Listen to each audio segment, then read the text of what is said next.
With her last $67 clutched in a trembling hand, Olivia Martinez stood at the crossroads of desperation and destiny.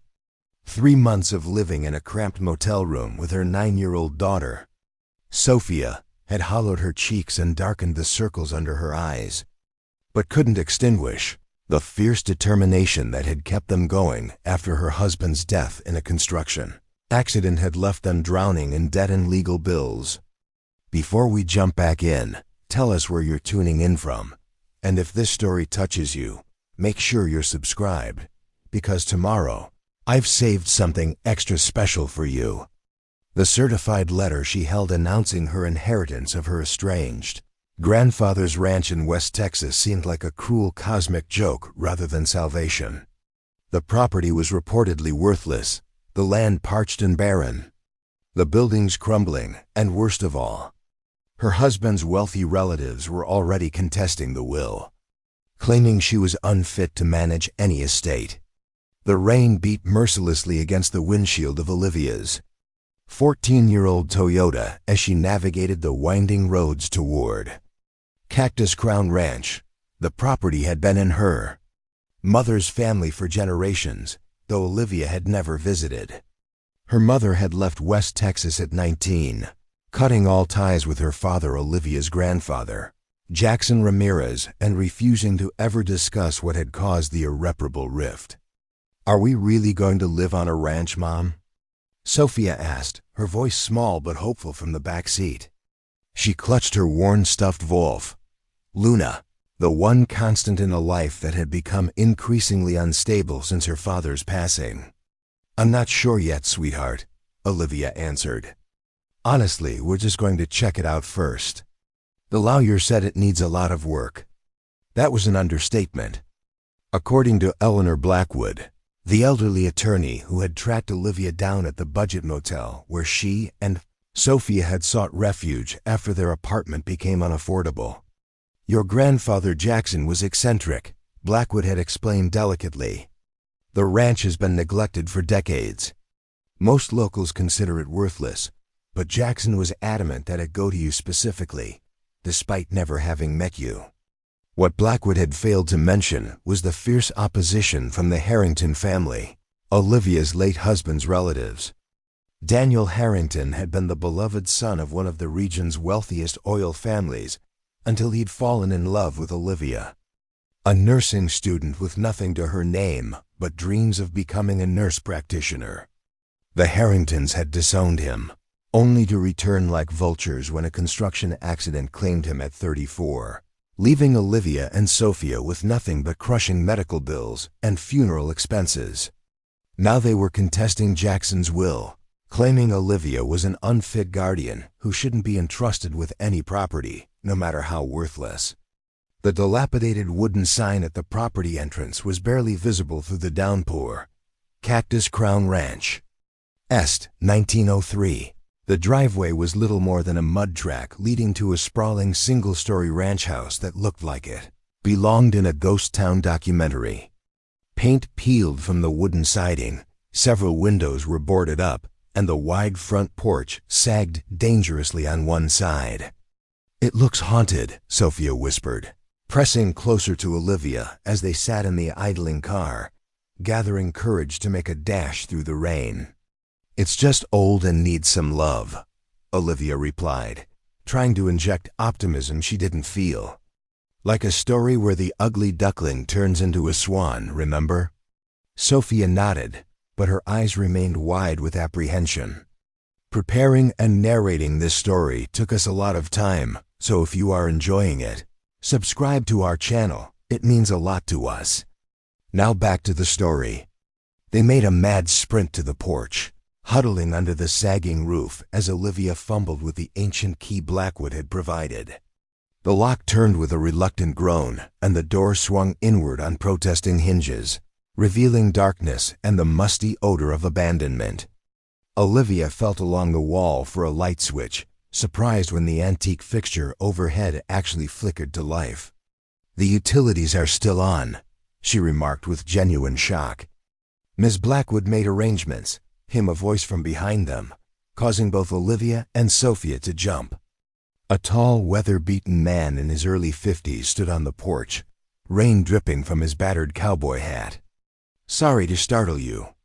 I'm Diego Mendez, caretaker of the neighboring property. Blackwood asked me to check in, make sure you found the place all right." "We did." "Thank you," Olivia replied cautiously, instinctively drawing Sofia closer. Years of hardship had taught her to be wary of unexpected kindness. Mendez seemed to sense her hesitation. "I've left some firewood on the porch and some basic supplies in the kitchen. The old furnace is temperamental at best. Call if you need anything. My number's by the phone in the kitchen." With a nod, he turned and disappeared back into the rain before Olivia could properly thank him.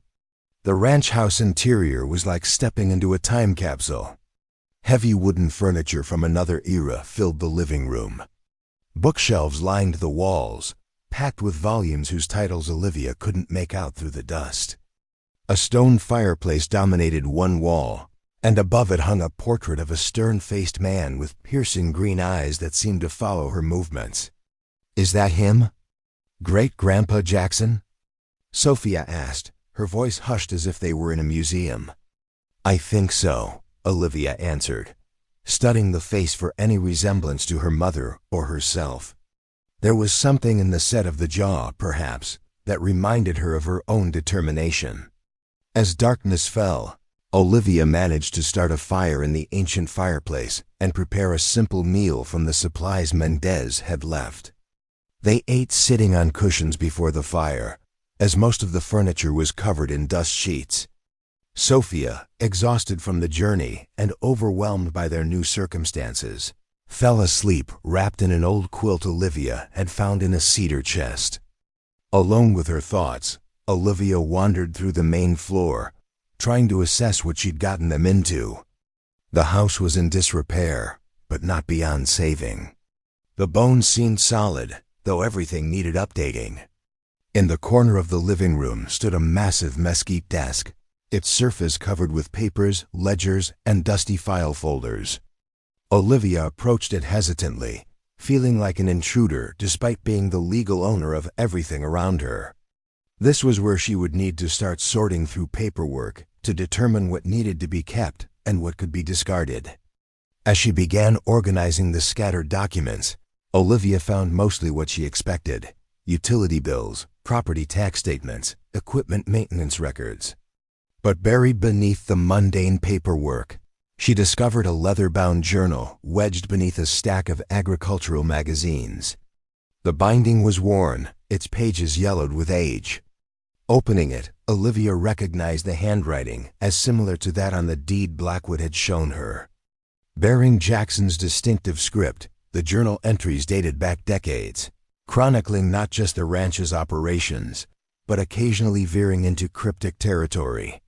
Olivia flipped through the pages, searching for any mention of her mother or clues about why the family had fractured. Instead, she found a disturbing entry from 1995. "They're watching the property. They know I haven't revealed what's beneath.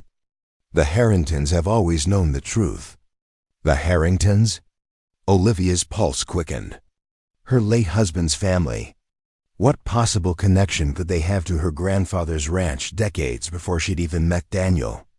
She turned more pages, finding increasingly mysterious entries about survey lines being deliberately misdrawn, and the old geological survey showing what truly lies beneath cactus-crowned soil.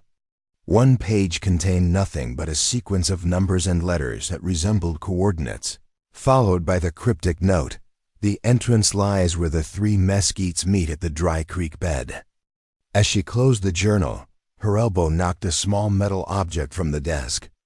Bending to retrieve what looked like an antique compass, Olivia noticed something odd about the floorboard where it had fallen. One plank seemed slightly different from the others, the grain pattern inconsistent, the edges more precisely cut. Heart suddenly racing for reasons she couldn't articulate, Olivia pressed her fingers against the board and felt a slight give. She applied more pressure to one end, and to her astonishment, it pivoted upward, revealing a small hollow space beneath the floor. Inside was a brass key unlike any modern one she'd seen, large, with an intricate pattern on its bow and a complex bit at the end. The kind of key that would open something old and significant. Outside, the storm intensified, rain lashing against the windows as thunder rumbled in the distance. Lightning briefly illuminated the room, casting strange shadows across the walls. Sofia stirred in her sleep but didn't wake. Olivia held the key up to the dim light, running her thumb over the ornate engravings. What did it open? And what did it have to do with the Harrington family, who were at that very moment trying to take this inheritance from her? She returned to the desk, searching more thoroughly. In a drawer beneath stacks of old correspondence, she found a small metal box locked with a simple latch. The brass key didn't fit this lock, but a letter opener from the desk drawer worked as an improvised tool. Inside was a yellowed map of the property, much larger than she'd been led to believe, with several areas marked with strange symbols. One location was circled repeatedly. A spot behind the old barn labeled only with the initials CBH. Beneath the map was a black and white photograph of 3 men standing before what appeared to be a well or drilling site. One was clearly a younger Jackson, his stern expression already forming. Beside him stood a man who bore a striking resemblance to Daniel's father, a Harrington ancestor perhaps. The third man Olivia didn't recognize, but all 3 held equipment and wore expressions that suggested their discovery was significant. Scrawled on the back of the photograph in Jackson's distinctive handwriting, "Main test well, 1963, discovery confirmed. CBH worth millions if claims properly filed." Olivia's breath caught Sabik crude, black, heavy. The oil industry classification for a particular grade of petroleum. Was it possible? Had her grandfather discovered something valuable beneath the supposedly worthless ranch? And did the Harringtons somehow know about it? A sudden knock at the front door made her jump, her heart pounding. Who would be visiting in this storm at nearly midnight? Carefully returning the items to their hiding place and ensuring the loose floorboard was back in position, Olivia approached the door cautiously. Through the peephole, she could make out Diego Mendez, rainwater streaming from his hat. She opened the door a crack, the security chain still engaged. "Sorry to disturb you so late," he said, his expression serious. "But I thought you should know. There's a car parked about half a mile down the road. Black Escalade with tinted windows. Been there about an hour. Could be anyone," Olivia suggested, though a chill ran down her spine. Mendez shook his head. "Not around here. Not at this hour. Not in this weather. Thought you should know, especially with the little one." He nodded toward where Sofia slept by the fire. "Lock up tight. I'll be keeping an eye out from my place." After he left, Olivia double-checked all the doors and windows, suddenly aware of how vulnerable they were in this isolated ranch house. The Harrington family was wealthy and influential. If they suspected what Olivia was beginning to, that this worthless property might actually contain something valuable, what might they do to ensure it remained in their control? Sleep eluded her as she sat beside Sofia, the fire slowly dying to embers. Her mind raced with questions. Why had her mother never mentioned any of this? What had caused the rift between her and Jackson? And most pressingly, was there really something valuable hidden on this property? Something worth millions, as the photograph suggested. Dawn arrived with weak sunlight filtering through the grime-covered windows. The storm had passed, leaving a sodden landscape and a clear sky. Olivia had dozed off sometime in the early hours, waking with a start as Sofia shook her gently. "Mom, someone's outside," she whispered, her eyes wide. Olivia sprang to her feet, peering through the front window. A sleek black Escalade was parked in the muddy driveway, and a tall man in expensive suit was making his way toward the porch, picking his way carefully around puddles. "Stay inside," Olivia instructed Sofia, straightening her rumpled clothes before opening the door just as the man was about to knock. "Mrs. Harrington." The man offered a practiced smile that didn't reach his eyes. "Robert Harrington, Daniel's uncle. I don't believe we've had the pleasure." He extended a manicured hand, which Olivia reluctantly shook. "It's Ms. Martinez now," she corrected him. "I've gone back to my maiden name." If the correction bothered him, he didn't show it. "What brings you here, Mr. Harrington?" Olivia asked, making no move to invite him inside. "Concern, primarily," he replied smoothly. "This property is in terrible condition, hardly suitable for a child." His eyes moved past her to where Sofia stood in the doorway. "Our family was quite surprised to learn of Jackson Ramirez's bequest to you." There must have been some confusion on the old man's part. "There was no confusion," Olivia countered. "Miss Blackwood explained that my grandfather was very specific about his wishes." Harrington's smile tightened. "Yes, well, Blackwood is nearly as ancient as Jackson was. Regardless, I've come with a proposition that might benefit everyone. The Harrington Foundation is prepared to offer you $85,000 for the property, far more than it's worth in its current state. You could make a fresh start somewhere more appropriate for a young mother and child."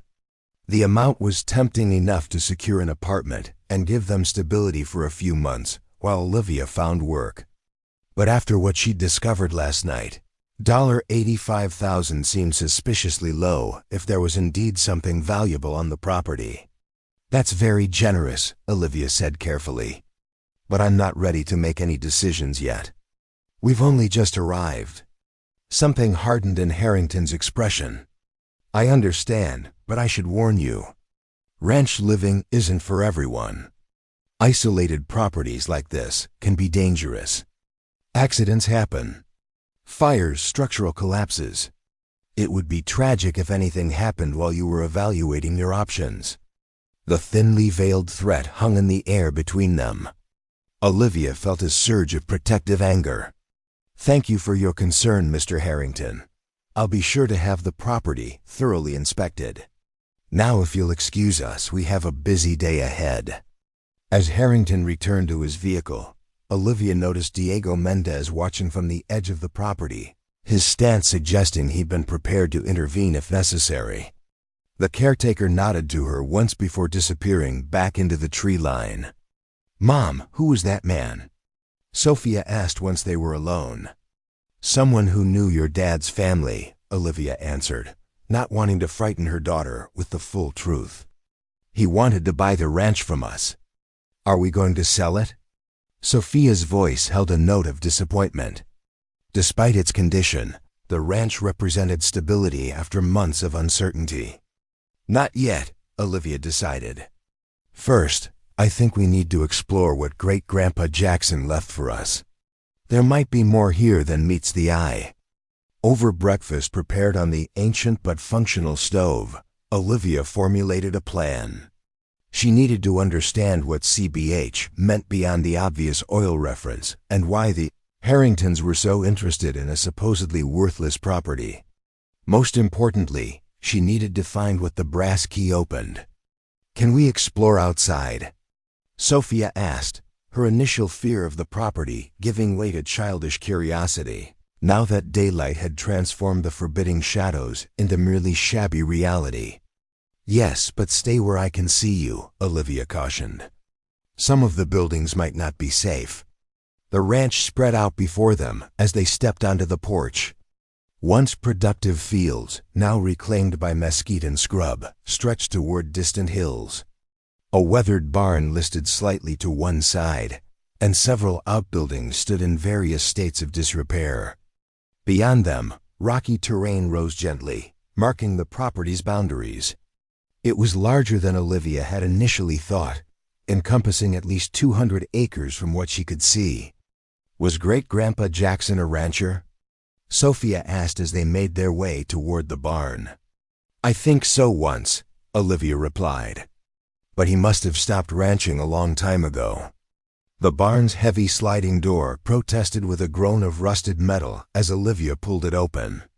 Inside, shafts of sunlight cut through gaps in the roof, illuminating dancing dust motes. Ranch equipment sat abandoned, an old tractor, various implements whose purposes Olivia couldn't identify, tools hanging from pegs on the wall. Everything was covered in a thick layer of dust and cobwebs. While Sofia cautiously explored the safer areas of the barn, Olivia consulted the property map she'd brought from the house, looking for the area marked CBH. "Sofia, stay inside the barn for a minute. I'm going to check something out back," Olivia called, receiving a distracted acknowledgement as her daughter examined a shelf of dusty mason jars. Behind the barn, the land sloped upward toward a dry creek bed. Olivia picked her way through the scrubby terrain, comparing landmarks to the map. After about 200 yards, she spotted them, 3 massive mesquite trees arranged in a rough triangle, just as the cryptic note had indicated. They seemed deliberately preserved, too uniform to be a natural formation. As she approached, Olivia noticed something odd about the ground between the trees. While the surrounding area was dotted with sparse vegetation, the triangular space defined by the mesquites was relatively bare, the soil a different color. At the center, nearly hidden by tumbleweed, was what appeared to be a metal hatch set into the ground. Heart pounding, Olivia knelt beside it, clearing away decades of accumulated debris. The hatch was made of steel, approximately 3 feet square, with a sophisticated lock mechanism that appeared remarkably well maintained compared to everything else on the property. In the center of the lock was a keyhole that looked like it would accommodate the brass key she'd found. "Mom," Sofia's voice called from the barn. "I found a box with pictures." "Coming, sweetheart," Olivia called back, reluctantly leaving her discovery. She marked the location on her map and hurried back to the barn, her mind racing with possibilities. Was this the entrance to whatever CBH referred to? A test well, perhaps, based on the old photograph? In the barn, Sofia had pulled a wooden crate from beneath a workbench. Inside were dozens of photographs, newspaper clippings, and what appeared to be official documents, all related to oil exploration. One newspaper headline from 1965 caught Olivia's eye. "Disputed mineral claims in Terrell County dismissed by court." The accompanying article detailed how Jackson Ramirez had filed claims for oil deposits allegedly discovered on his property, only to have them dismissed when survey maps presented by Harrington Petroleum showed the deposits were actually located on their adjacent land. Jackson had accused the Harringtons of falsifying survey data, but lacked evidence to prove his allegations. "Look at this, Mom." Sofia held up a photograph of a smiling young woman standing beside Jackson, a woman who bore a striking resemblance to Olivia's mother. On the back was written, "Elena, age 18, at the secondary well site. She understands what was stolen from us and will continue the fight if necessary." Olivia's mother had known about whatever was hidden on the property. Had she fled not because of a rift with Jackson, but to escape the conflict with the Harringtons? And if so, why had she never returned or explained any of this to Olivia? Their exploration was interrupted by the sound of vehicles approaching. Olivia hurried to the barn entrance to see 2 black SUVs pulling up beside the ranch house.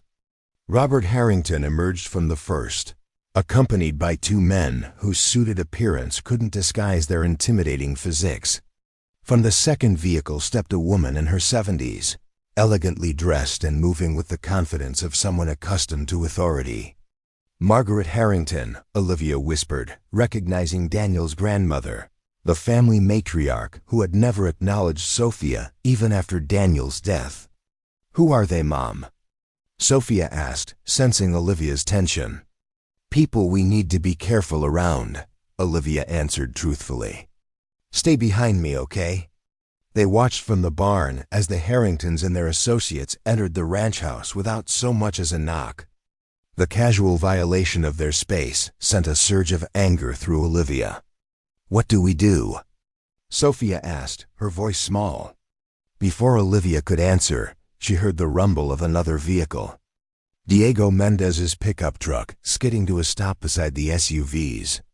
The caretaker emerged with a shotgun in hand, though he kept it pointed downward as he strode toward the house. "Stay here," Olivia instructed Sofia, placing her in a corner of the barn, hidden from the entrance. "Don't come out until I call for you, no matter what you hear." With the property map and the brass key secured in her pocket, Olivia hurried toward the confrontation unfolding on her porch. As Olivia approached, she could hear raised voices. Mendez demanding the Harringtons leave private property. Margaret Harrington's icy response, claiming they had every right to be there as the rightful stewards of the region's resources. "Mrs. Harrington." Robert Harrington's tone shifted to false geniality as he spotted Olivia. "We were just explaining to your friend here that we're conducting a routine inspection as part of the ongoing legal proceedings regarding this property. There are no ongoing legal proceedings that would authorize you to enter my home without permission," Olivia countered, a confidence in her voice that surprised even her.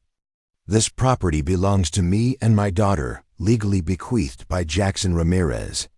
Margaret Harrington stepped forward, her steel gray eyes appraising Olivia coldly. "My dear, you're out of your depth. This dispute dates back long before you were born. Jackson Ramirez was a thief and a fraud who spent decades trying to steal what rightfully belongs to the Harrington family." "Interesting perspective," Olivia replied.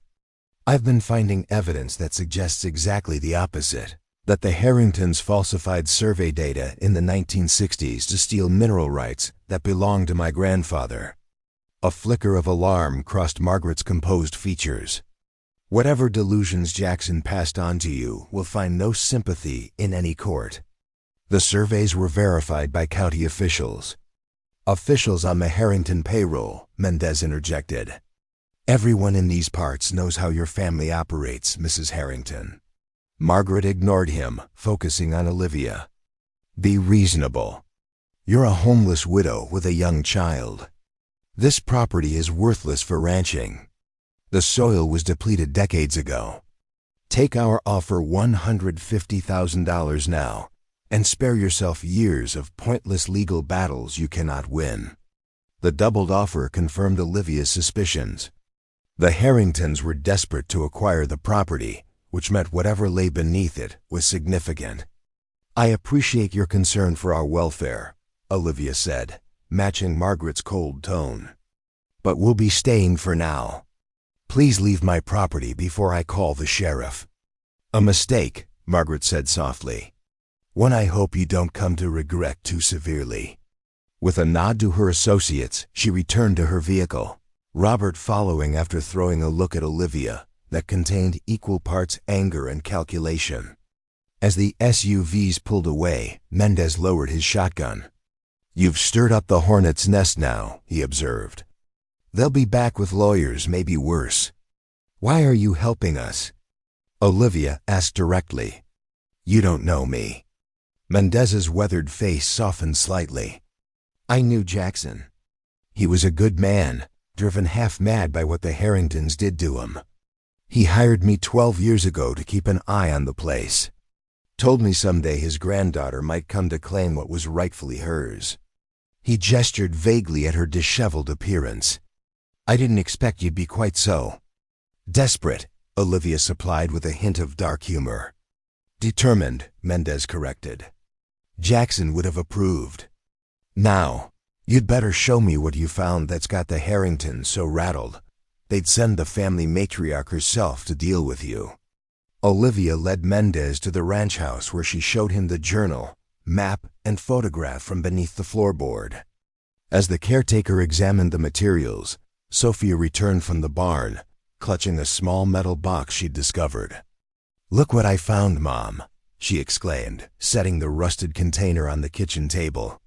Unlike the other discoveries, this box had a simple clasp that opened without need of a key. Inside was a collection of geological reports, oil assays, and a small vial containing what appeared to be crude oil. Mendez whistled softly as he examined the contents. Jackson always maintained there was a major oil reserve on this property. The CBH he marked on the map stands for crude black heavy, a classification for a particular type of oil. The Harringtons knew about it because Jackson originally partnered with William Harrington, Robert's grandfather, to develop the field. So what happened? Olivia asked, spreading the documents across the table. According to Jackson, the Harringtons falsified the survey boundaries. Once they realized how valuable the deposit was, they used their influence with county officials to have the claim recordings altered. When Jackson tried to fight it, they threatened him. Said they'd make sure he'd never sell an acre of land in the county again if he didn't drop it. Why didn't he just sell the ranch and move away? Olivia wondered. Mendez's expression grew solemn. Because he discovered the main reservoir was accessible from his property, through an entrance that the Harringtons didn't know about. He spent years secretly extracting small amounts, enough to sustain himself without drawing attention. But he always believed someday he'd find a way to prove the Harringtons had swindled him and reclaim the entire deposit. And did he find proof? Olivia asked. I don't know. He became increasingly secretive in his final years. All I know is he was absolutely certain the property rightfully belonged to his bloodline, and that someday justice would be served. Olivia looked at the brass key she'd found. I think I know what this opens. There's a metal hatch between the 3 mesquite trees near the dry creek bed. Mendez's eyes widened. That must be the secondary well entrance. Jackson never showed me that said some secrets were for family only. Then let's go see what my grandfather wanted his family to find, Olivia said, gathering the most important documents into a backpack. Sofia, stay close to me. The 3 made their way back to the mesquite triangle, where Olivia knelt beside the metal hatch. The brass key slid perfectly into the lock, turning with surprising ease given its age. The hatch opened to reveal a set of metal rungs leading down into darkness. Wait here with Sofia, Olivia instructed Mendez. If I'm not back in 30 minutes, take her somewhere safe away from the Harringtons. Mom, no! Sofia protested, grabbing Olivia's arm. What if you get hurt down there? Olivia hugged her daughter tightly. I'll be careful, I promise. But we need to know what's down there before the Harringtons come back. Mr. Mendez will protect you if anything happens. Using the flashlight from her phone, Olivia began her descent. The air grew warmer as she climbed down, carrying the earthy scent of soil and something distinctly petroleum. After about 30 feet, her feet touched solid ground. The beam of her flashlight revealed a tunnel shored up with timber supports extending into darkness. The passage was surprisingly well maintained, with no sign of collapse or major deterioration. Jackson had clearly invested significant effort in its upkeep. Olivia followed the tunnel, which sloped gently downward for about 80 yards before opening into a larger chamber. What she saw there made her gasp. The walls glistened in her flashlight beam, a sheen of black gold seeping from the rock face. Small-scale drilling equipment stood ready for use, pumps, pipes, even a collection tank. In the center of the chamber stood a wooden table bearing more recent equipment, digital measuring tools, modern testing kits, and a laptop computer that appeared only a few years old. Jackson had been actively working this site until recently, far more recently than anyone knew. On the table was a leather-bound ledger, different from the journal Olivia had found in the house. Inside were meticulous records of oil extracted, processed, and sold through various anonymous channels. According to Jackson's calculations, he had extracted over $2 million worth of crude oil in the last decade alone, a fortune he had apparently secreted away somewhere. But more significant was a folder labeled Proof. Inside, Olivia found the original survey documents from the 1960s, alongside modern GPS coordinates and geological mappings. Jackson had been building a case documenting how the Harringtons had fraudulently altered property boundaries to claim the oil rights. According to his notes, the main deposit, worth an estimated $120 million at current market rates, lay directly beneath Cactus Crown Ranch, with only a small portion extending onto Harrington land. Most damning of all was a deathbed confession from a former county clerk, notarized and dated just 5 years ago, admitting to altering records at William Harrington's behest in exchange for a significant bribe. "This is what they're afraid of," Olivia whispered. Jackson had gathered enough evidence to not only reclaim the oil rights, but potentially sue the Harrington family for decades of illegal drilling and fraudulent appropriation. As she continued exploring the chamber, Olivia discovered a small safe embedded in the rock wall. Beside it, scratched into the stone, "For Elena's daughter, when she is ready." Below was a 6-digit number, her birthday. With trembling fingers, Olivia entered the date. The safe opened with a soft click, revealing stacks of cash, documents, and several thick envelopes. One envelope contained bearer bonds worth over $1.2 million. Another held a letter addressed to Olivia, specifically dated just months before Jackson's death. "My dear granddaughter," it began. "If you are reading this, I have passed on without meeting you, my deepest regret. Your mother left to protect you from the Harrington family's influence and threats.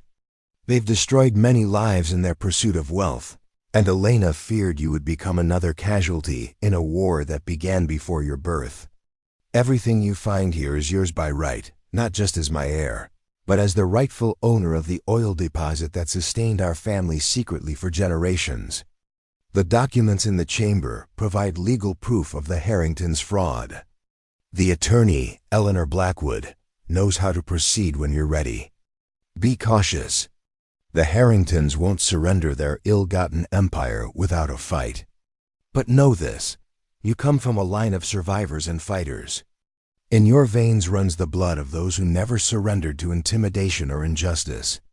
Your inheritance isn't just oil, but the strength to reclaim what was stolen from us. With love and faith in you, Jackson Ramirez." Tears streamed down Olivia's face as she read her grandfather's words. All these years, he'd been preparing not just a financial legacy, but the means to restore justice to a family wronged decades ago. She carefully gathered the most crucial items, the legal documents, the confession, the bearer bonds, and Jackson's letter into her backpack. The cash and other valuables would remain secure in the hidden chamber until she decided how to proceed. As Olivia climbed back up to the surface, her mind raced with possibilities. The evidence she carried could destroy the Harrington family's reputation and fortune.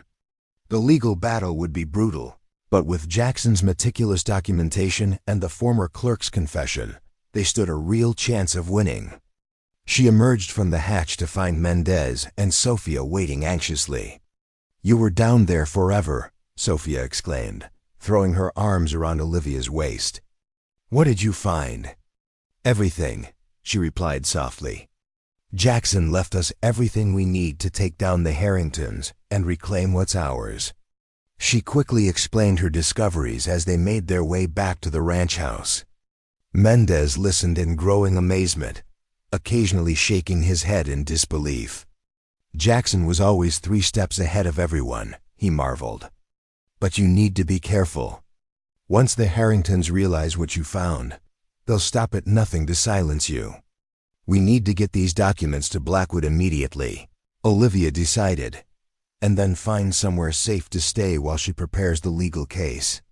As they approached the ranch house, Mendez suddenly raised his hand, signaling them to stop. "Something's wrong," he whispered, drawing them behind a large mesquite tree. "The door's open, and I closed it when we left."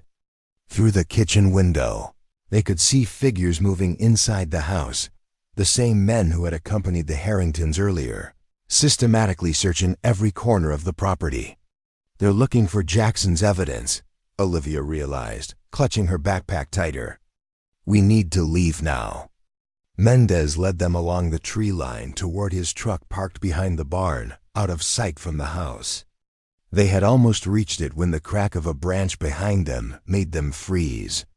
"Ms. Martinez," Robert Harrington's voice called smoothly. "I believe you have something that belongs to my family." They turned to find him standing 20 yards away, a pistol held casually at his side. His expression was calm, almost regretful. "The only things I have are what my grandfather left me," Olivia replied, pushing Sofia behind her, "which is considerably more than the worthless property you tried to buy from me this morning." Harrington's smile tightened. "Jackson Ramirez was a thief who stole geological data from my grandfather and spent decades trying to undermine our rightful claims. Whatever you found in that well is Harrington property.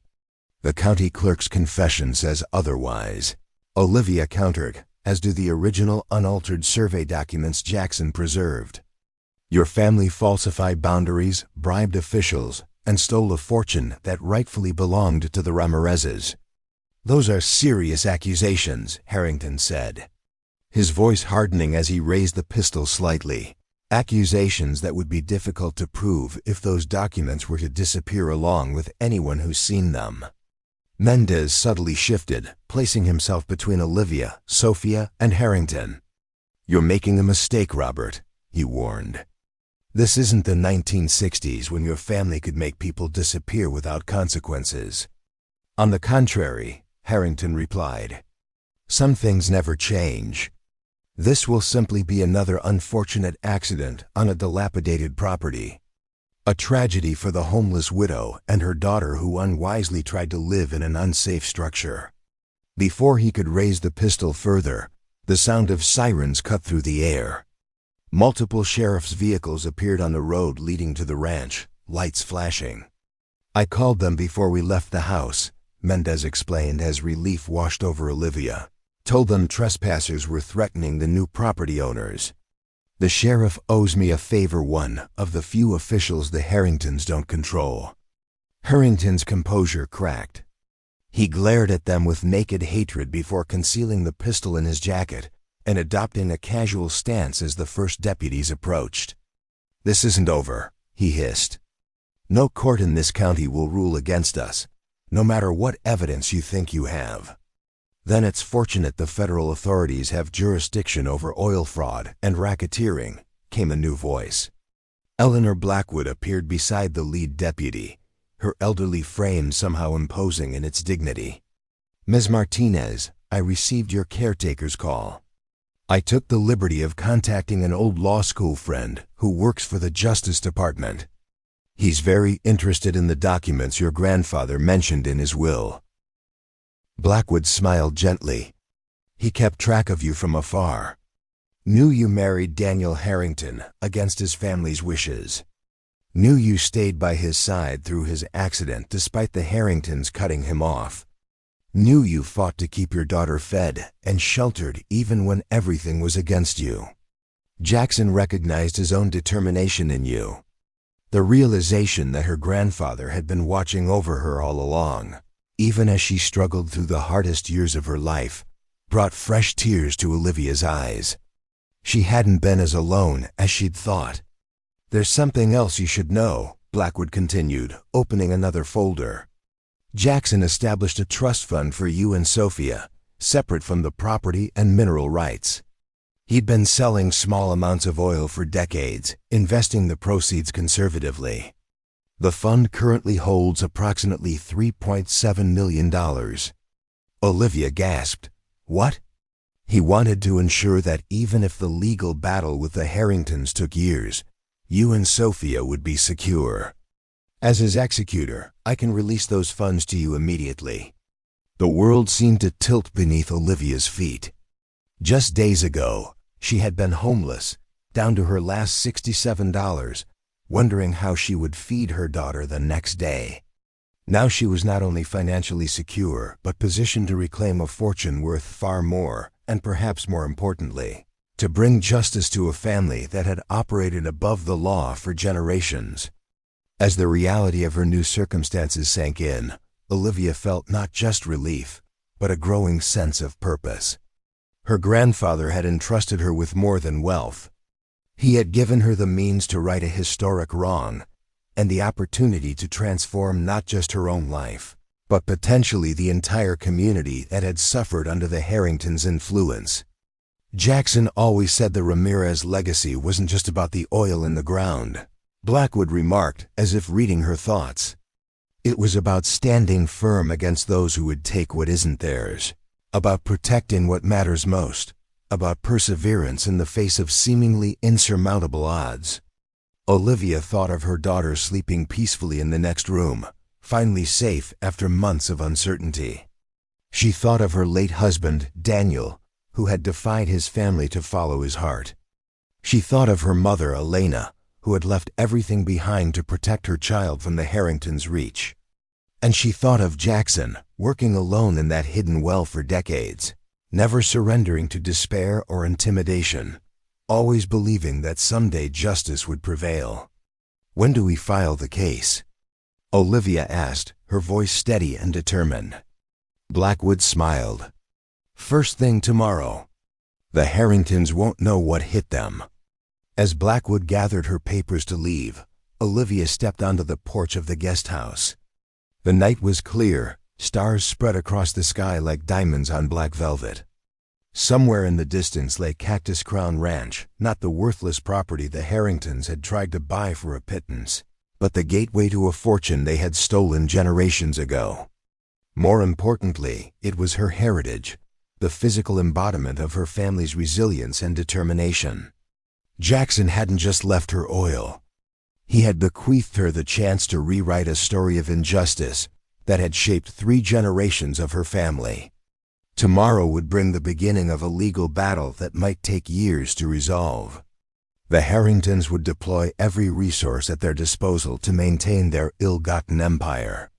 But for the first time since Daniel's death had sent her life spiraling into poverty and desperation, Olivia felt equal to the challenge ahead.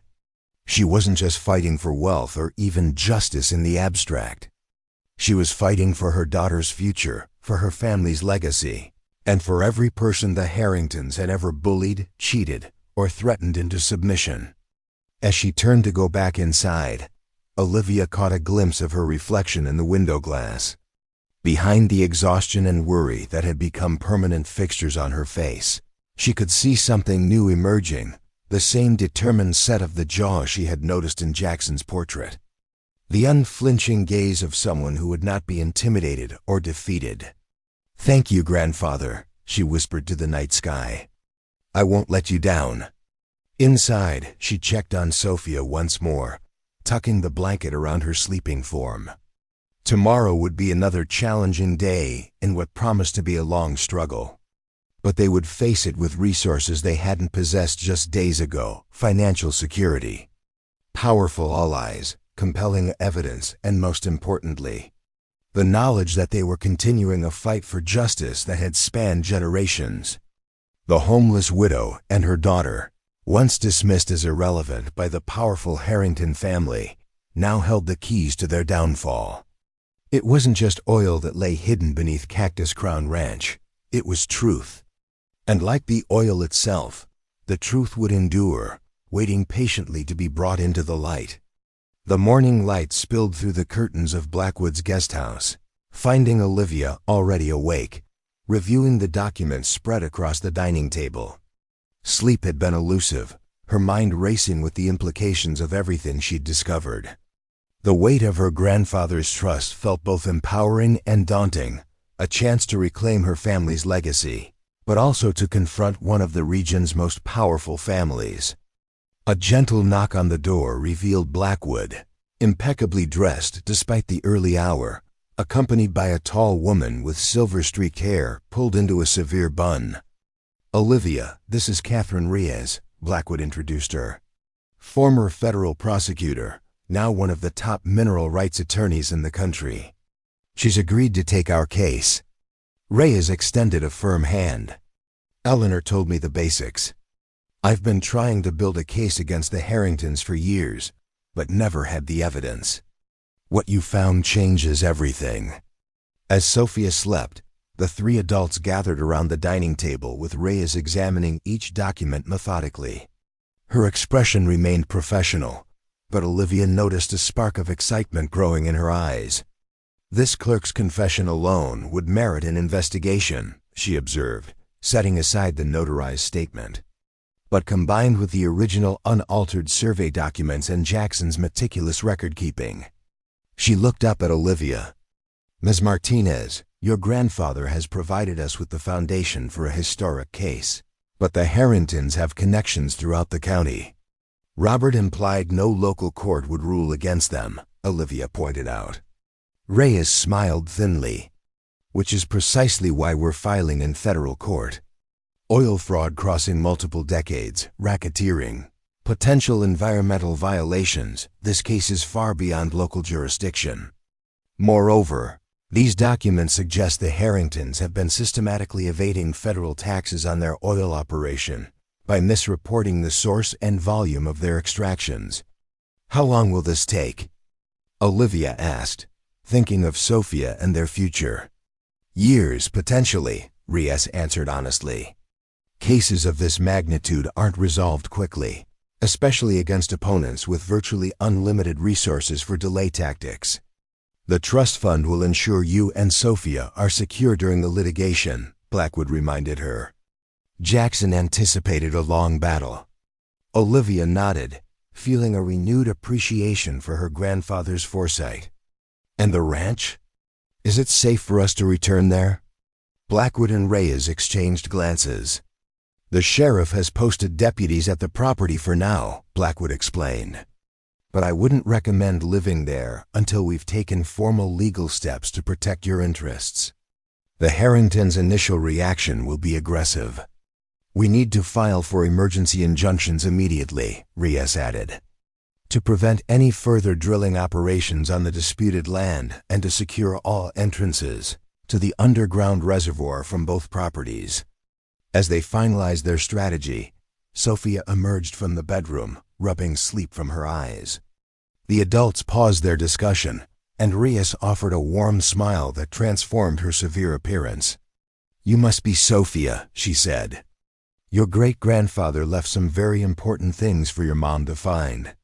Sofia studied this stern-looking attorney before deciding she was trustworthy. Is that why the scary men were at our ranch? Because of the treasure. Something like that, Olivia confirmed, pulling her daughter into a hug. Ms. Reyes is going to help us make sure those men can't bother us anymore. Are we still going to live at the ranch?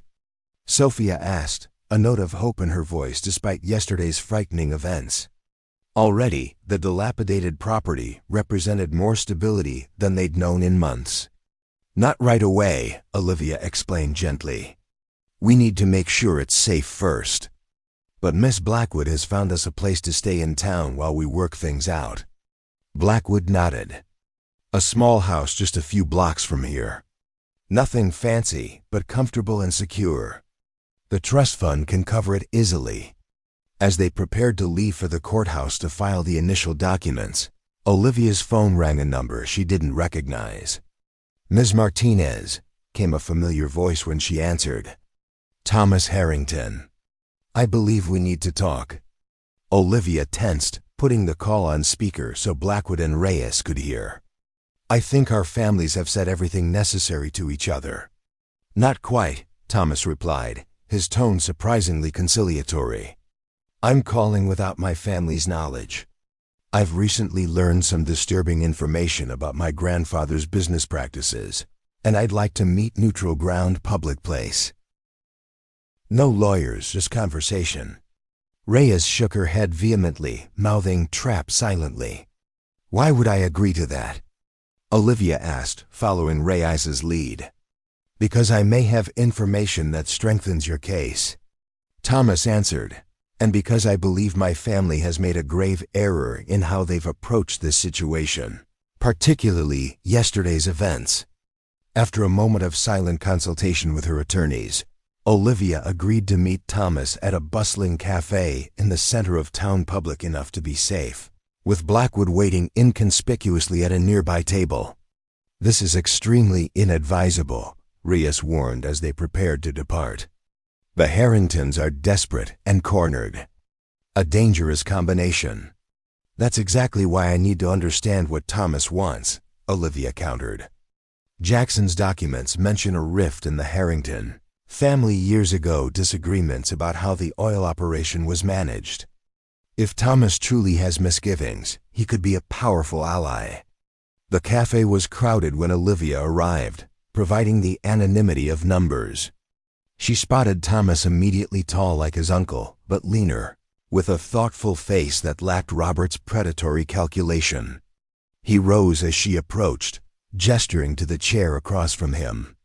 "Thank you for coming," he began. "I know you have no reason to trust any Harrington at this point." "None whatsoever," Olivia agreed, studying him carefully. "Especially after your uncle threatened my daughter and me at gunpoint." Thomas's expression darkened. "I've only just learned of that incident.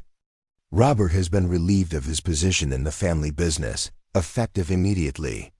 "By your grandmother?" Olivia asked skeptically. "By me," Thomas replied. "Contrary to appearances, I became majority shareholder of Harrington Petroleum last year when my father passed. My grandmother and uncle have operated largely unchecked because I've been focused on our legitimate businesses elsewhere. That changes today." Olivia remained silent, waiting for him to continue. "I've spent the morning reviewing documents from our corporate archives," Thomas explained, sliding a folder across the table. "These corroborate many of Jackson Ramirez's claims. The original survey boundaries were indeed altered by my grandfather in 1963, and there appears to have been systematic falsification of production records to conceal the extent of the deposit and its precise location." Olivia glanced at the papers, internal memos, handwritten notes, and technical surveys that matched what Jackson had documented in his hidden chamber. "Why are you showing me this?" she asked cautiously. Thomas leaned forward. "Because I want to offer a settlement, one that acknowledges the wrong done to your family while preserving what's salvageable of mine. Full acknowledgement of the Ramirez claim to the mineral rights.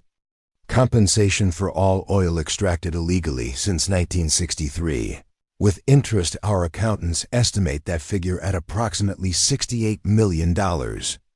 A public apology from the Harrington family, and a 35% stake in the legitimate, properly licensed operation we would establish together moving forward." Olivia blinked, stunned by the unexpectedly comprehensive offer. "Why would you do this?"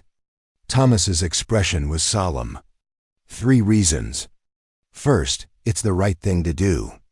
I've built my reputation on ethical business practices, and I won't perpetuate a fraud begun by my grandfather, no matter the cost.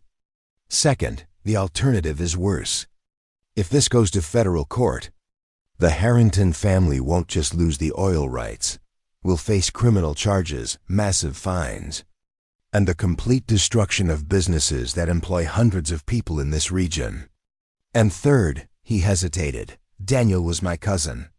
I respected his decision to marry for love rather than family advantage. The way my family treated him during his accident and recovery was unconscionable. I can't undo that, but I can ensure his widow and daughter receive what they're rightfully owed." Olivia sat back, processing his words. The offer was generous by any standard, life-changing. Money and ongoing income from the oil field without years of uncertain litigation.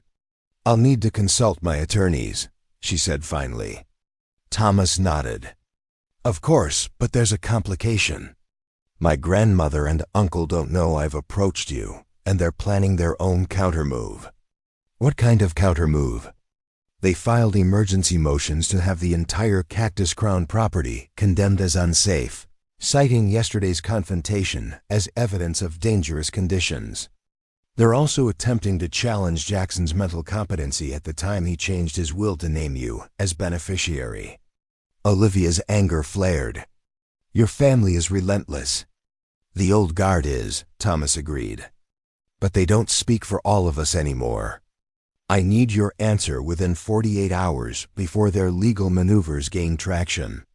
Back at Blackwood's office, Olivia relayed the conversation to her legal team. Reyes examined Thomas's documents with professional skepticism. "These appear authentic," she admitted reluctantly. "And the offer is surprisingly fair, more than fair, actually. The question is whether we can trust Thomas to honor it when his family will undoubtedly fight him every step of the way. There's also the matter of Jackson's wishes," Blackwood added quietly. He spent his life building a case for full restoration of his rights. Would he want you to settle, even for such a substantial amount? Olivia considered this as she watched Sofia drawing contentedly in the corner of the office. Her daughter's future security was paramount, more important than abstract notions of complete vindication. Jackson wanted justice, she said slowly. But he also wanted to ensure his family was protected. I think he would understand pragmatism, especially if it means Sofia and I can move forward without years of ugliness and uncertainty. Reyes nodded. If you want to accept Thomas's offer, we'll draft settlement terms that protect your interests completely, ironclad guarantees. Independent auditing of the oil operation. Full disclosure of all historical extraction data. And what about the rest of the Harrington family? Olivia asked. Thomas may be sincere, but his grandmother and uncle tried to intimidate us off the property just yesterday. That's the greatest risk, Blackwood acknowledged. Even as majority shareholder, Thomas will face significant internal opposition. Their discussion was interrupted by a commotion in the outer office. The door burst open to reveal Margaret Harrington herself, imperious and rigid with fury, flanked by two men in expensive suits. So it's true, the family matriarch spat, her cold gaze fixed on Olivia. My grandson has betrayed his family heritage to negotiate with you behind our backs. Reyes rose, interposing herself between Margaret and Olivia. Mrs. Harrington, this is a private legal consultation. I must ask you to leave immediately. Margaret ignored her. Whatever Thomas has offered you, I'm prepared to double it with one condition. You sign a comprehensive non-disclosure agreement and leave this county permanently. Take your money and your child and disappear. The naked hostility in the elderly woman's voice sent a chill through Olivia. This wasn't just about business or mineral rights. This was a personal vendetta spanning generations. Mrs. Harrington, Olivia replied calmly, I'm not interested in being paid to disappear. My grandfather left me more than money. He left me the truth about what your family did to him. That truth deserves to be acknowledged, not buried under more secrecy. Margaret's composure cracked, revealing the rage beneath. Your grandfather was a thief who tried to steal what belonged to the Harringtons. Just like your mother tried to steal my son away, filling his head with nonsense about love and family beyond his proper station. The outburst froze everyone in the room. Even Margaret's companions looked uncomfortable at this unexpected revelation. My mother? Olivia whispered, stunned. Margaret remained rigid with fury. This changes nothing. The Ramirez claim is still fraudulent, and we will fight it through every court in this country if necessary. No, we won't, Thomas countered firmly. The board meeting this morning was quite clear. As CEO and majority shareholder, I've been authorized to negotiate a full settlement, acknowledging the Ramirez claim and compensating the family for decades of illegal extraction. You'll destroy everything your grandfather built, Margaret seethed. My grandfather built an empire on stolen rights, Thomas replied evenly. I'm choosing to rebuild it on honesty and restitution. The vote was 9-3, grandmother. Only you, Robert, and Carter opposed the settlement. Margaret Harrington drew herself up, dignity reasserting itself over rage. This isn't finished. The Harrington legacy won't be dismantled by a sentimental fool and a homeless gold digger. With that, she swept from the room, her attorneys following in awkward silence. When they were gone, Thomas turned to Olivia. I apologize for my grandmother's behavior and for the shock of learning about your parentage this way. I had hoped to break that news more gently. Olivia was still processing the revelation. My mother never told me who my father was. She always changed the subject when I asked. She was protecting you, Thomas suggested, and possibly Jane's as well. He never stopped loving her, by all accounts, though he eventually married someone my grandparents deemed suitable. He died when I was very young. The parallels were striking her mother and James, then Olivia and Daniel. Both relationships severed by the Harrington family's rigid adherence to class distinctions and dynastic ambitions. "Does this change your settlement offer?" Olivia asked, coming back to the practical reality of their situation. "Not at all," Thomas assured her. "If anything, it strengthens my resolve to make this right. You and Sofia are Harringtons by blood, whether my grandmother accepts it or not. The fortune built from that oil belongs partly to you by heritage as well as by legal right." Reyes cleared her throat.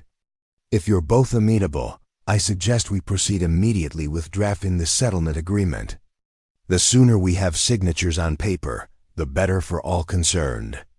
The next hours were consumed with legal details as Reyes and Blackwood worked with Thomas's attorneys to craft a comprehensive settlement that would protect Olivia's interests while allowing the Harrington oil operation to continue under new legitimate parameters. Late in the afternoon, as the final documents were being prepared, Olivia stepped outside for a moment of air. The day's revelations had left her emotionally drained. Her entire understanding of her family history had been upended. Yet somehow, Jackson had known or suspected the truth all along. His determination to reclaim his rights from the Harringtons had taken on new meaning. He had been fighting not just for justice, but for his daughter and granddaughter's rightful heritage. Thomas joined her on the steps of the law office. "Are you all right?" he asked simply. "I'm not sure," Olivia admitted. "Yesterday, I was a homeless widow with a worthless inheritance. Today, I'm a millionaire with an oil well and a family connection to the people who tried to steal it from me. It's a lot to process. For what it's worth, I think Daniel would be proud of how you've handled all this," Thomas offered. "He always said you were the strongest person he knew." Olivia smiled faintly at the memory of her late husband. "He was biased." "He was right," Thomas countered. "Not many people would have stood up to the Harringtons the way you have. Fewer still would consider a settlement that leaves the family with any dignity intact." They stood in companionable silence for a moment before Olivia asked the question that had been bothering her. "Why didn't you approach me when Daniel was hurt? When we were losing everything to medical bills and your family had cut him off?" Thomas's expression clouded with regret. "I was in Dubai managing our Middle Eastern operations. By the time I returned and learned what had happened, Daniel was gone and you had disappeared. I tried to find you, but you'd already left town." He hesitated. "I'd like to think I would have helped had I known." Olivia nodded, accepting his explanation without fully absolving him. The past couldn't be changed, but the future, Sofia's future, could be secured through the decisions they were making today. When they returned inside, the settlement documents were ready. Olivia read through each page carefully under Reyes's guidance before signing her name. Thomas followed suit, his signature marking the end of a conflict that had spanned 3 generations. "I'll file these with the court immediately," Reyes announced. "Once approved, the first compensation payment will be transferred within 10 business days." "And the oil field?" Olivia asked. "Joint operation can begin as soon as we secure the proper federal permits," Thomas explained. "The geological surveys suggest at least 25 more years of productive extraction with modern methods." As they gathered their documents, Blackwood drew Olivia aside. "There's one more matter we should discuss. Cactus Crown Ranch itself. What are your plans for the property?" Olivia had been considering this question throughout the day's negotiations. The ranch represented both her grandfather's legacy and the site of a traumatic confrontation. Yet it also offered possibilities that hadn't existed before. "I want to restore it," she decided. "Not just the house and buildings, but the land itself." Jackson's notes mentioned the soil was depleted from years of poor management. "I'd like to rehabilitate it, make it productive again, not just for oil, but for actual ranching." Blackwood nodded approvingly. Jackson would be pleased. He always maintained that the real wealth wasn't just beneath the ground, but in the land itself, properly tended. Later, as Olivia and Sofia settled into the small house Blackwood had arranged for them, she reflected on the whirlwind changes of the past 48 hours. From homelessness to wealth, from isolation to discovering an extended family, however complicated, and from helplessness to having the power to shape her own destiny. "Mom, are we rich now?" Sofia asked as Olivia tucked her into bed. "We're secure," Olivia answered thoughtfully, "which is better than rich. We won't have to worry about where we'll sleep or what we'll eat ever again." "And the ranch? Can we make it pretty like in my picture?" Sofia held up a crayon drawing she'd made during the long hours at the law office. The ranch house transformed with cheerful yellow walls and a red roof, surrounded by green pastures and horses. Olivia smiled at her daughter's vision. "We can make it even better, but it will take time and hard work."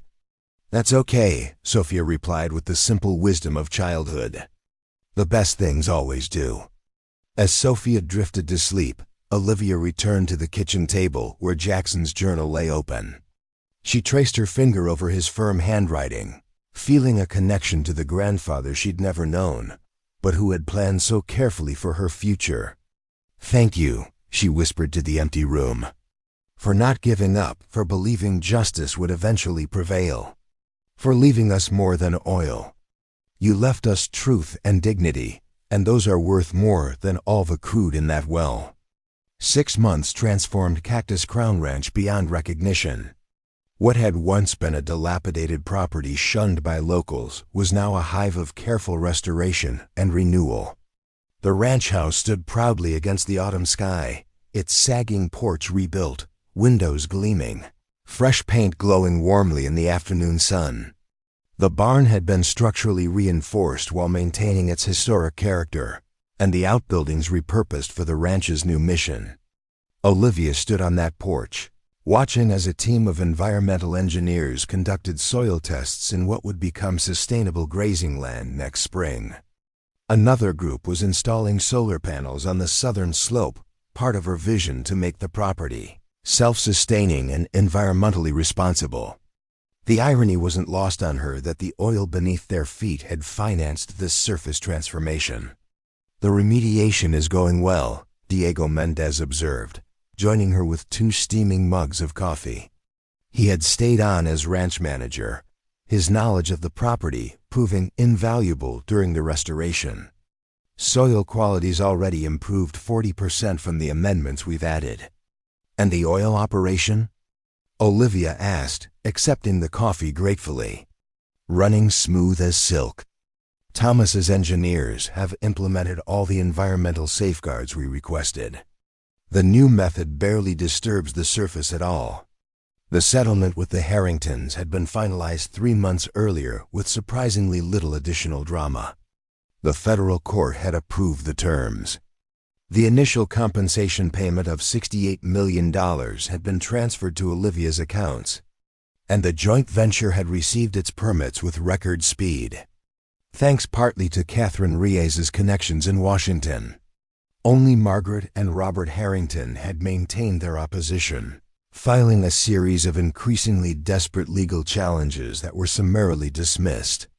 Their final attempt to petition claiming Olivia was mentally unfit to manage her daughter's interests due to trauma-induced delusions had backfired spectacularly when the judge ordered a psychiatric evaluation of Margaret instead, citing her disturbing pattern of vindictive litigation.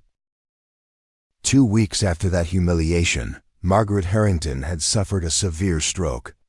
She now resided in an exclusive care facility, her once formidable mind diminished, though her bitterness remained intact. Robert had disappeared to the Cayman Islands, effectively exiled from the family business by Thomas's newly consolidated leadership. "Mom, come see."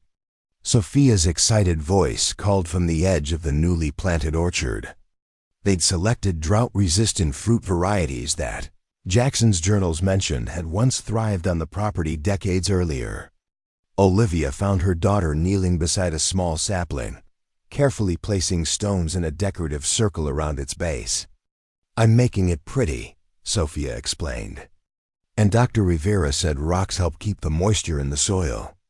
She referred to the agricultural scientist, who visited weekly to oversee the ranches, rehabilitation, and who had taken a special interest in educating the curious 9-year-old about sustainable farming practices.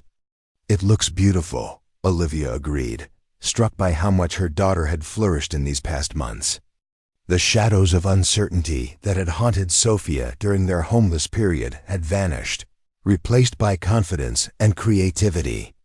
The child who had once clutched her stuffed wolf in fear now explored the ranch with boundless curiosity, collecting rocks for examination and learning the names of native plants. "Is Uncle Thomas coming to the ceremony tomorrow?" Sofia asked, arranging her stones with careful precision. The term uncle had evolved organically as Thomas became a regular presence in their lives. The revelation of their biological connection had initially been shocking, but over time, it had created an unexpected bridge between the Ramirez and Harrington legacies, a living reminder that the two families had always been more intertwined than either had acknowledged. "He'll be there," Olivia confirmed, "along with everyone else who helped us." Tomorrow marked the official opening of the Jackson Ramirez Foundation for Sustainable Agriculture and Environmental Justice, the nonprofit organization Olivia had established with a significant portion of the settlement funds. The foundation would provide educational programs, research grants, and legal assistance to small ranchers facing environmental challenges or corporate pressure causes Jackson would have championed.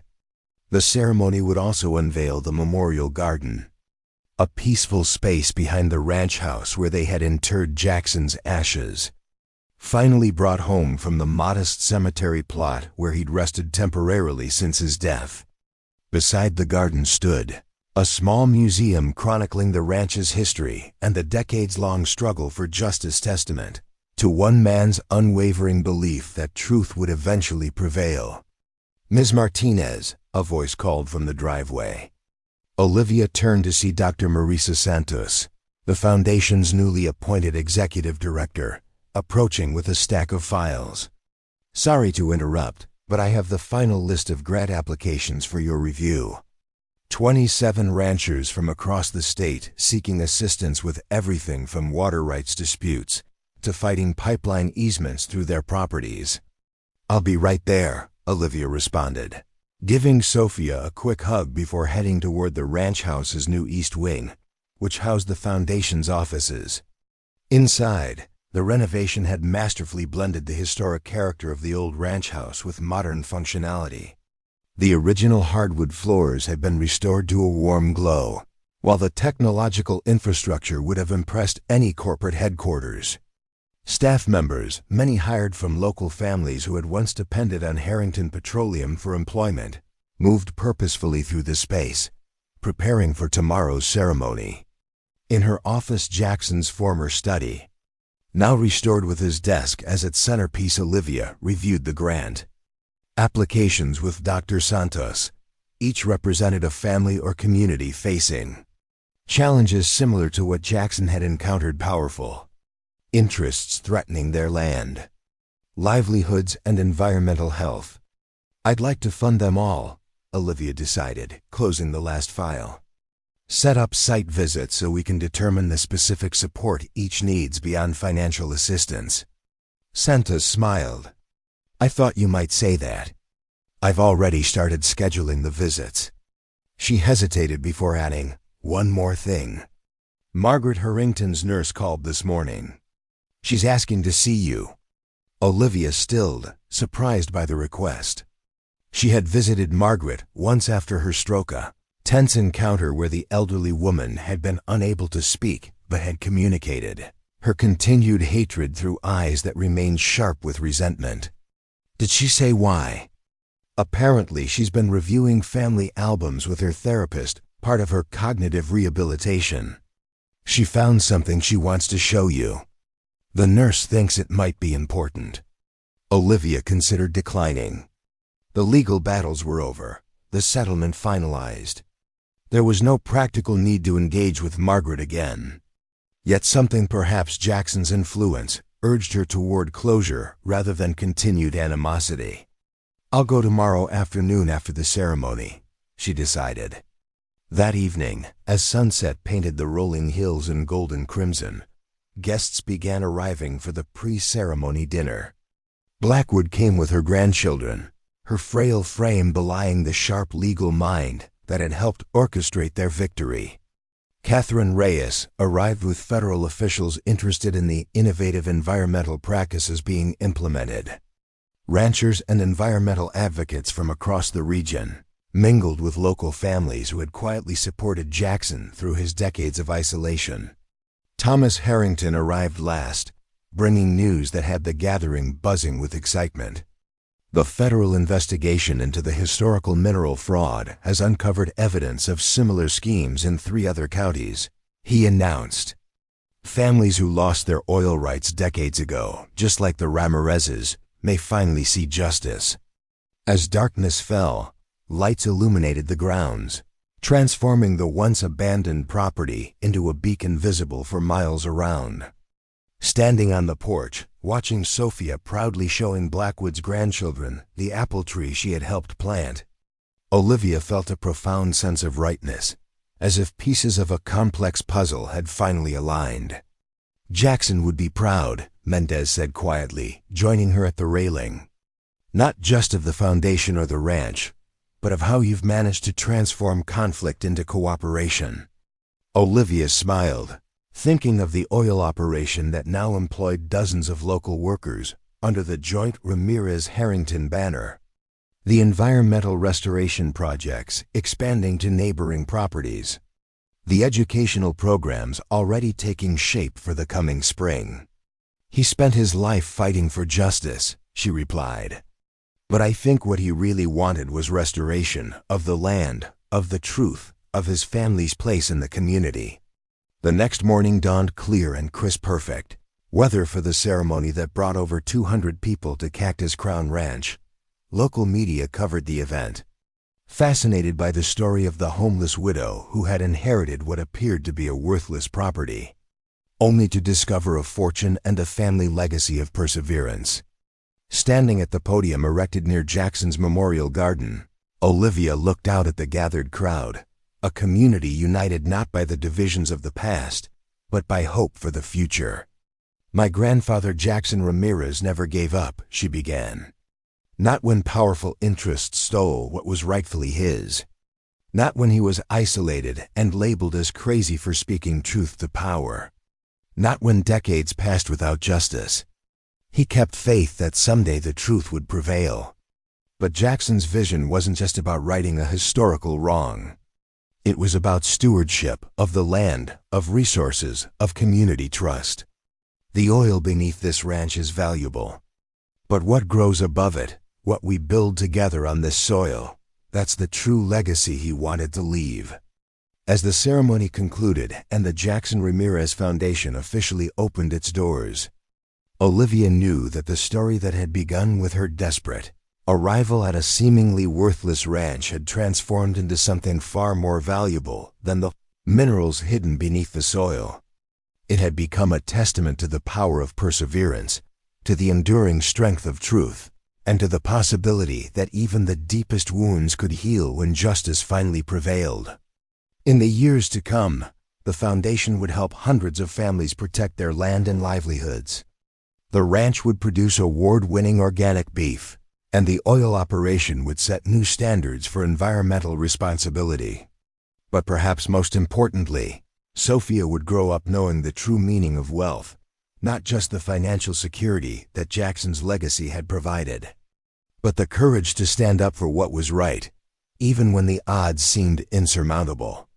The inheritance that had seemed worthless had proved to be priceless, not just in material terms, but in the legacy of perseverance and principle it represented. Jackson Ramirez had fought not just for wealth, but for truth.